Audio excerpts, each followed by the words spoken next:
ओम शांति। 10 मार्च 2024।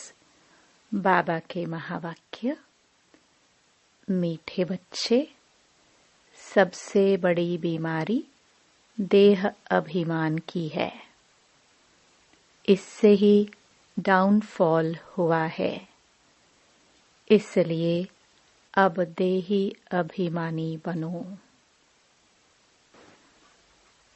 प्रश्न: तुम बच्चों की कर्मातीत अवस्था कब होगी? उत्तर: जब योग बल से कर्म भोग पर विजय प्राप्त करेंगे, पूरा देही अभिमानी बनेंगे। यह देह अभिमान का ही रोग सबसे बड़ा है। इससे दुनिया पतित हुई है। देही अभिमानी बनो तो वह खुशी, वह नशा रहे, चलन भी सुधरे। गीत। रात के राही थक मत जाना। ओम शांति। राही का अर्थ तो बच्चों ने सुना, और तो कोई समझा नहीं सकते सिवाय तुम ब्रह्मा मुख वंशावली ब्राह्मणों के। तुम जो देवी देवता थे तो मनुष्य, परंतु तुम्हारी सीरत बहुत अच्छी थी। तुम सर्वगुण संपन्न, 16 कला संपूर्ण थे। तुम विश्व के मालिक थे। हीरे जैसे से कौड़ी जैसा कैसे बने, यह कोई मनुष्य नहीं जानते हैं। तुमने भी नंबरवार पुरुषार्थ अनुसार पलटा खाया है, परिवर्तन हुए हैं। अभी तुम देवता बने नहीं हो, रेजुवनेट हो रहे हो। कोई थोड़ा बदले हैं, कोई की 5%, कोई की 10%। सीरत बदलती जाती है। दुनिया को यह पता नहीं भारत ही हेवन था। कहते भी हैं क्राइस्ट से 3000 वर्ष पहले भारत में देवी देवता थे। उनमें ऐसे गुण थे जो उन्हों को भगवान भगवती कहते थे। अभी तो वह गुण है नहीं, मनुष्य की समझ में नहीं आता। भारत जो इतना साहूकार था, उनका फिर डाउनफॉल कैसे हुआ, वह भी बाप ही बैठ समझाते हैं। तुम भी समझा सकते हो जिनकी सूरत सुधरी है। बाप कहते हैं, बच्चे तुम देवी देवता थे तो आत्म अभिमानी थे। फिर जब रावण राज्य शुरू हुआ तो देह अभिमानी बन पड़े हो। यह देह अभिमान की सबसे बड़ी बीमारी तुमको लग पड़ी है। सतयुग में तुम आत्म अभिमानी थे, बहुत सुखी थे। किसने तुमको ऐसे बनाया, यह कोई भी नहीं जानते। बाप बैठ समझाते हैं, तुम्हारा डाउनफॉल क्यों हुआ। अपने धर्म को भूल गए हो। भारत वर्थ नॉट ए पेनी बन गया। उनका मूल कारण क्या है? देह अभिमान। यह भी ड्रामा बना हुआ है। मनुष्य यह नहीं जानते कि भारत इतना साहूकार था, फिर गरीब कैसे बना। हम आदि सनातन देवी देवता धर्म के थे, फिर हम कैसे धर्म भ्रष्ट कर्म भ्रष्ट बने। बाप समझाते हैं, रावण राज्य होने से तुम देह अभिमानी बने तो तुम्हारा यह हाल होने लगा। सीडी भी दिखाई है कैसे डाउनफॉल हुआ। वर्थ नॉट अ पेनी का भी मुख्य कारण देह अभिमान है। यह भी बाप बैठ समझाते हैं। शास्त्रों में कल्प की आयु लाखों वर्ष लगा दी है। आजकल समझदार हैं क्रिश्चियन लोग। वह भी कहते हैं क्राइस्ट से 3000 वर्ष पहले पैराडाइज था। भारतवासी यह समझ नहीं सकते कि प्राचीन भारत ही था जिसको स्वर्ग हेवन कहा जाता है। आजकल तो भारत की फुल हिस्ट्री ज्योग्राफी को जानते ही नहीं है। थोड़े बच्चों में थोड़ा ज्ञान है तो देह अभिमान आ जाता है। समझते हैं हमारे जैसा कोई है नहीं।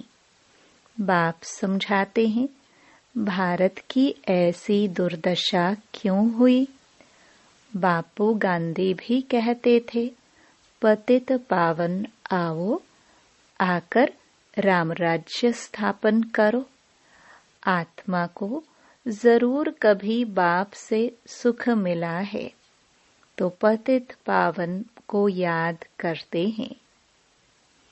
बाप समझाते हैं हमारे बच्चे जो शूद्र से बदल ब्राह्मण बनते हैं वह भी पूरा देही अभिमानी नहीं बनते हैं। घड़ी घड़ी देह अभिमान में आ जाते हैं।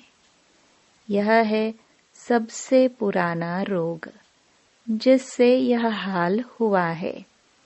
देही अभिमानी बनने में बड़ी मेहनत है। जितना देही अभिमानी बनेंगे उतना बाप को याद करेंगे। फिर अतः खुशी रहनी चाहिए। गाया जाता है परवाह थी पार ब्रह्म में रहने वाले परमेश्वर की, वह मिल गया। उससे 21 जन्म का वर्षा मिलता है। बाकी क्या चाहिए। तुम सिर्फ देही अभिमानी बनो। मामेकम याद करो। भल गृहस्थ व्यवहार में रहो। सारी दुनिया देह अभिमान में है। भारत जो इतना ऊंच था उसका डाउनफॉल हुआ है। हिस्ट्री ज्योग्राफी क्या है यह कोई बता न सके। यह बातें कोई भी शास्त्रों में नहीं है। देवताएं आत्म अभिमानी थे। जानते थे एक देह को छोड़ दूसरी लेनी है। परमात्म अभिमानी नहीं थे। तुम जितना बाप को याद करेंगे देही अभिमानी रहेंगे उतना बहुत मीठा बनेंगे। देह अभिमान में आने से ही लड़ना झगड़ना बंदरपना आ जाता है। यह बाप समझाते हैं। यह बाबा भी समझ रहे हैं। बच्चे देह अभिमान में आकर शिव बाबा को भूल जाते हैं। अच्छे अच्छे बच्चे देह अभिमान में रहते हैं। देही अभिमानी बनते ही नहीं हैं। तुम कोई को भी यह बेहद की हिस्ट्री ज्योग्राफी समझा सकते हो। बरोबर सूर्यवंशी चंद्रवंशी राजधानी थी। ड्रामा का किसको भी पता नहीं है। भारत जो इतना गिरा डाउनफॉल की जड़ है देह अभिमान। बच्चों में भी देह अभिमान आ जाता है। यह नहीं समझते कि हमको डायरेक्शन कौन देते हैं। हमेशा समझो शिव बाबा कहते हैं। शिव बाबा को याद न करने से ही देह अभिमान में आ जाते हैं। सारी दुनिया देह अभिमानी बन गई है। तब बाप कहते हैं, मामेकम याद करो, अपने को आत्मा समझो। आत्मा इस देह द्वारा सुनती है, पाठ बजाती है। बाप कितना अच्छी रीति समझाते हैं। भल भाषण तो बहुत अच्छा कर लेते हैं, परंतु चलन भी तो अच्छी चाहिए ना। देह अभिमान होने कारण फेल हो जाते हैं। वह खुशी व नशा नहीं रहता है। फिर बड़े विक्रम भी उनसे होते हैं, जिस कारण बड़े दंड के भागी बन पड़ते हैं। देह अभिमानी बनने से बहुत नुकसान पाते हैं, बहुत सजा खानी पड़ती है।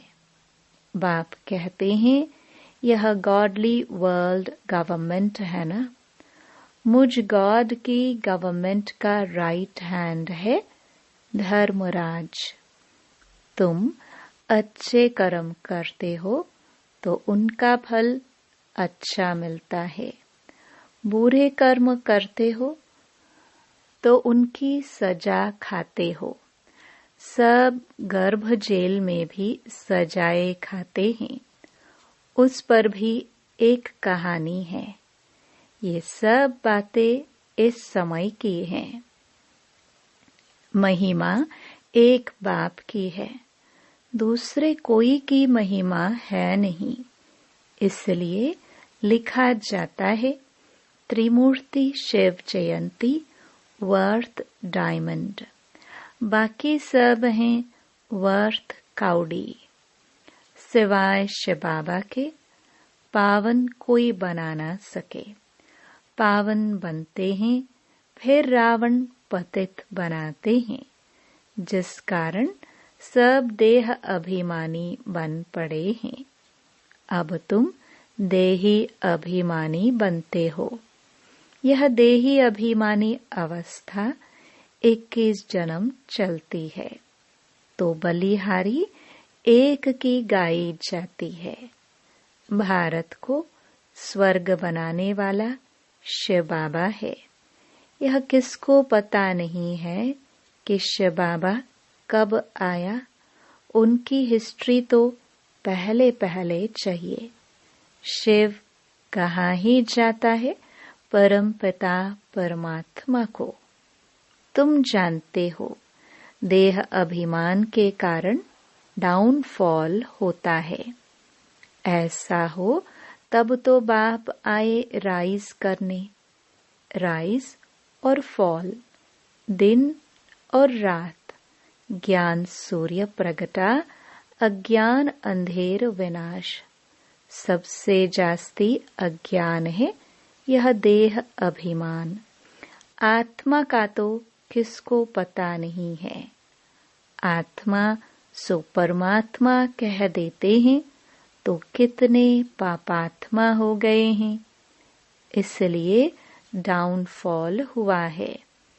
84 जन्म लिए हैं, सीढ़ी नीचे उतरते आए हैं। यह खेल बना हुआ है। यह वर्ल्ड की हिस्ट्री ज्योग्राफी तुम बच्चे जानते हो और कोई नहीं जानते। विश्व का डाउनफॉल कैसे हुआ? वे तो समझते हैं कि साइंस से बहुत तरक्की हुई है। यह नहीं समझते कि दुनिया और ही पतित नरक बन गई है। देह अभिमान बहुत है। बाप कहते हैं, अभी तुमको देही अभिमानी बनना है। अच्छे अच्छे महारथी ढेर हैं, ज्ञान बड़ा अच्छा सुनाते हैं, परंतु देह अभिमान पूरा हटा नहीं है। देह अभिमान के कारण कोई में क्रोध का अंश, कोई में मोह का अंश कुछ न कुछ है। सीरत सुधरनी चाहिए ना, बहुत बहुत मीठा बनना चाहिए। तब मिसाल देते हैं, शेर बकरी इकट्ठे जल पीते हैं। वहां कोई ऐसे दुख देने वाले जानवर भी होते नहीं। इन बातों को भी मुश्किल कोई समझते हैं, नंबरवार समझने वाले हैं। कर्म भोग निकल जाए, कर्मातीत अवस्था हो जाए, यह मुश्किल होती है। बहुत देह अभिमान में आते हैं, पता नहीं पड़ता है। हमको यह मत कौन देते हैं? श्रीमत श्री कृष्ण के द्वारा कैसे मिलेगी? शिव बाबा कहते हैं, इनके बिगर श्रीमत कैसे दूंगा? स्थायी रथ हमारा यह है, देह अभिमान में आकर उल्टे सुल्टे कार्य करके मुफ्त अपनी बर्बादी मत करो, नहीं तो नतीजा क्या होगा? बहुत कम पद पाएंगे। पढ़े के आगे अनपढ़े भरी ढोएंगे। बहुत कहते हैं भारत की हिस्ट्री ज्योग्राफी जो फुल होना चाहिए सो नहीं है, तो उनको समझाना पड़े। तुम्हारे सिवाय तो कोई समझा ना सके, परंतु देही अभिमानी स्थिति चाहिए, वही ऊंच पद पा सकते हैं। अभी तो कर्मातीत अवस्था किसकी हुई नहीं है। इनके बाबा के ऊपर तो बहुत झंझट है, कितनी फिक्रात रहती है।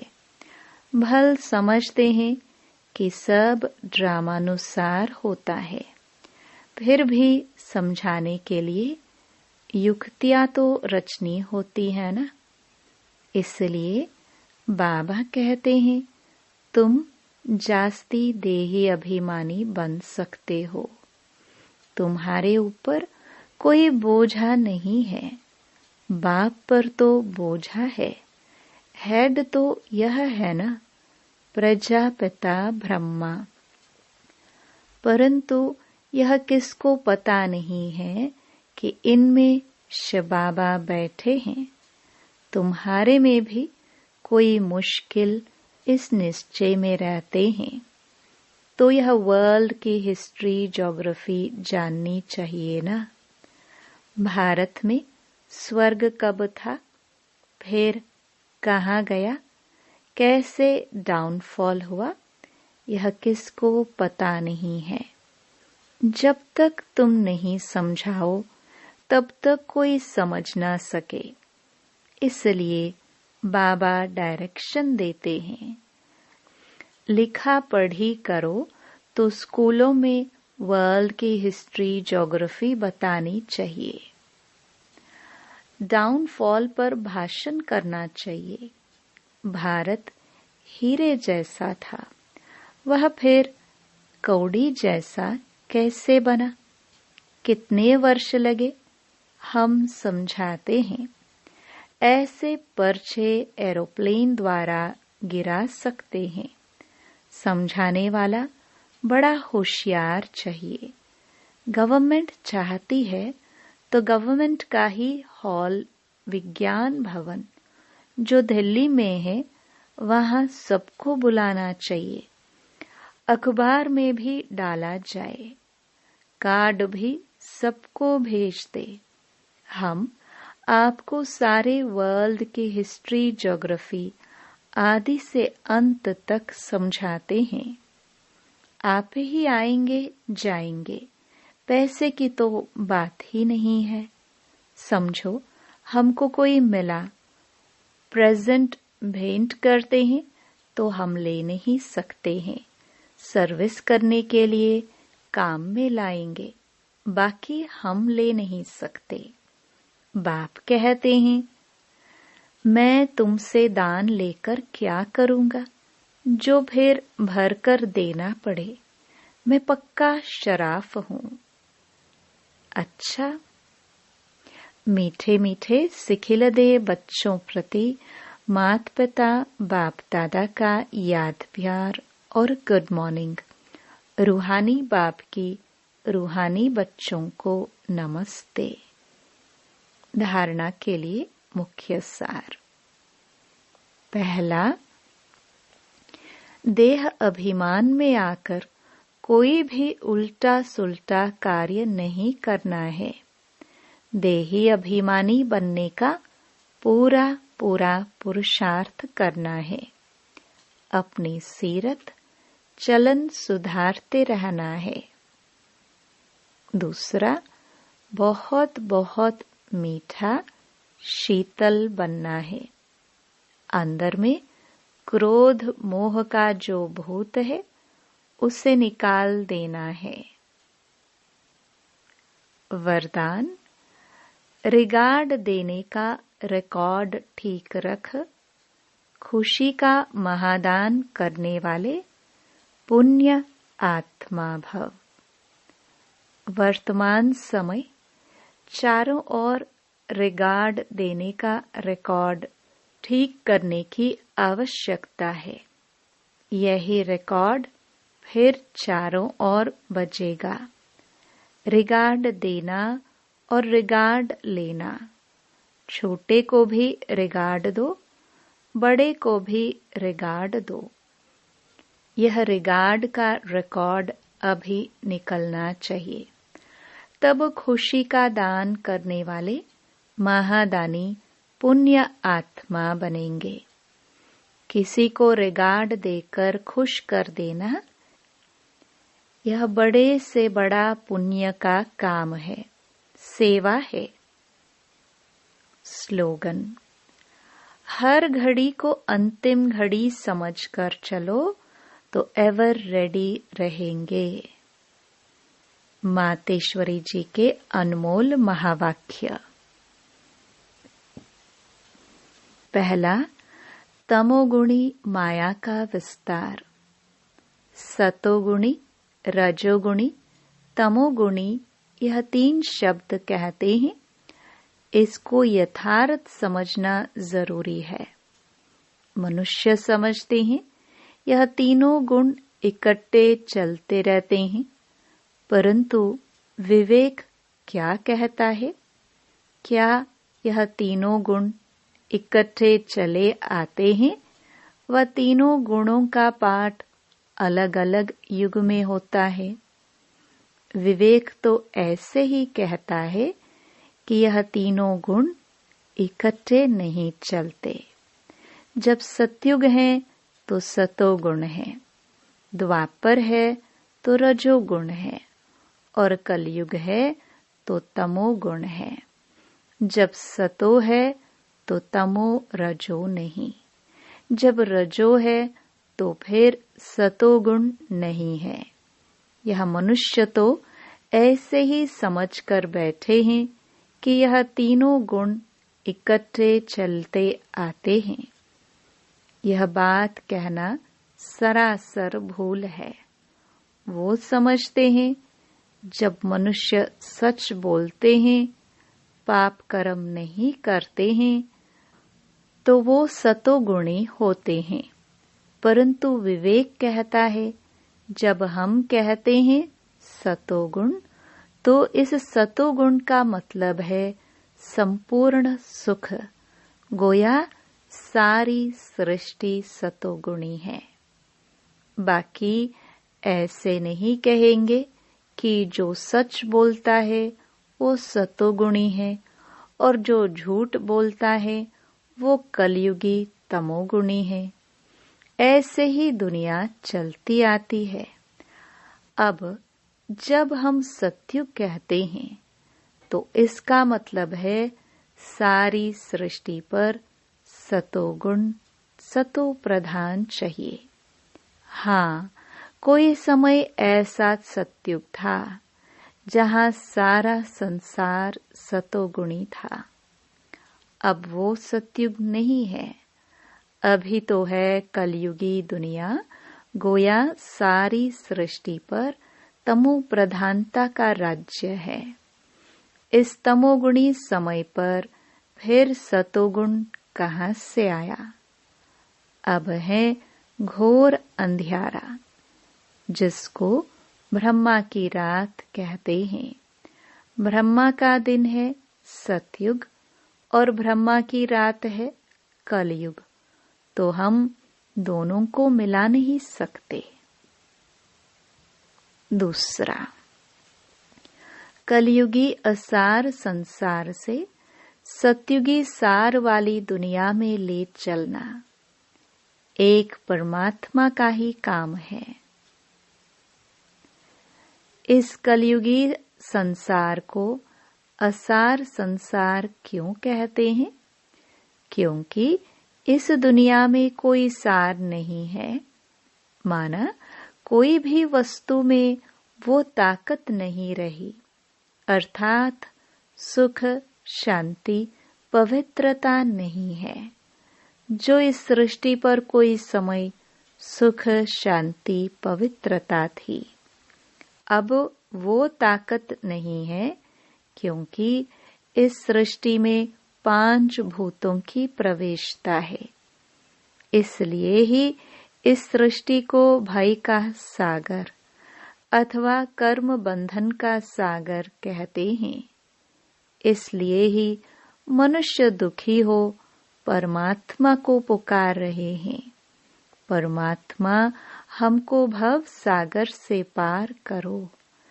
इससे सिद्ध है कि जरूर कोई अभय अर्थात निर्भयता का भी संसार है, जिसमें चलना चाहते हैं।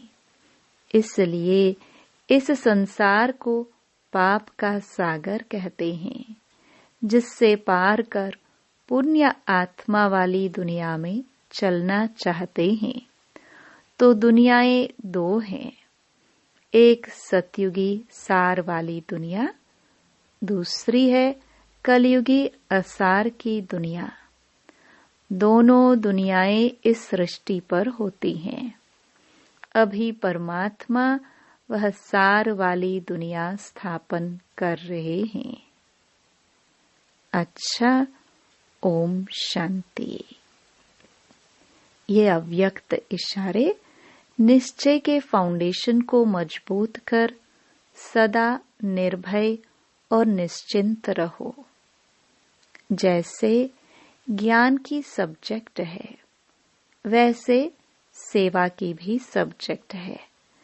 जो इसमें फेथफुल निश्चय बुद्धि है, वही नंबर आगे जा सकता है। सुबह से रात तक अपना फिक्स प्रोग्राम डेली डायरी बनाओ, क्योंकि जिम्मेवार आत्माएं हो, रिवाजी आत्माएं नहीं, विश्व कल्याणकारी आत्माएं हो। तो जो जितना बड़ा आदमी होता है, उसकी दिनचर्या सेट होती है। ओम शांति।